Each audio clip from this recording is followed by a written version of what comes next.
Ekipa sa nama su Leo i Alex u prvom challenge-u u Admiralovom Ice domu. Prvi zadatak bit će gađanje ove kobasice. Ko prvi pogodi sa sve 3 pozicije, taj me vodi na gablec. Šalim se naravno, gađat ćete ovu boksačku vreću. Sa 3 pozicije, ko prvi, njegova djevojka ili taj je pobjedio. Dečki će gađati sa 3 različite udaljenosti, udarac po udarac i ko prvi, taj je pobjedio. I prvi udarac Aleksa, da vidimo kako će sa najbliže udaljenosti gađati u boksačku vreću i promašaj. Pokušaj Aleks!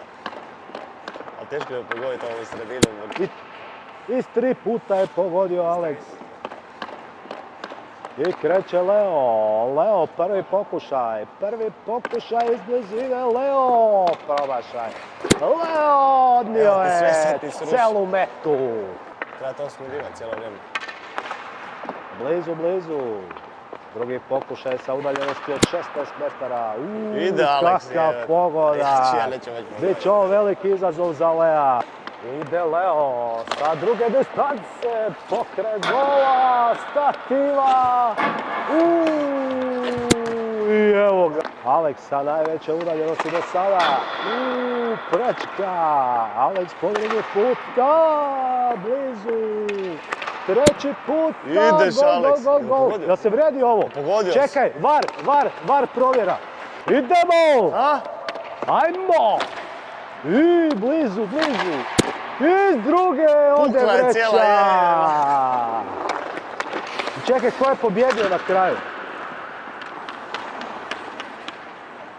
Čekaj, jeste fakat nerešeno sad? Pošto je nakon prvog kruga nerešeno, dečki će sad odavde gađat kolut Jegera na golu, ali udarac za udarac. Ali da ne bi bilo nepošteno, bacat ćemo pismo glava sa Jurajom Dobrilom. Juraj Dobrila ili Arena Pula, biraj. Juraj Dobrila, ti si Arena Pula, može? Čekaj, moram ga raširiti, da vidimo kako će pasti. Ko puca prvi? Ja. Arena Pula puca prva. Ko prvi strese Jeger, vodi nas na gablec. Može!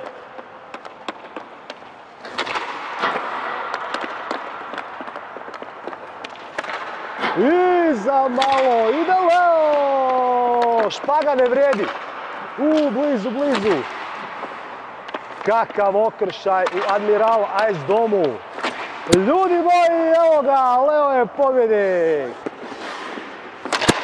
Daj, nemoj, ubit ćeš Jeger. Moramo ga sad pod hitno pojesti. Pod hitno! Ekipa, nadam se da je vama bilo zabavno i da ćemo se vrlo uskoro opet družiti s ovim dečkima u nekim novim i još zanimljivim challenge-ima. Do tada, zigzag, Medveščak. jače, zigzag, Medveščak. to sad ti hoću.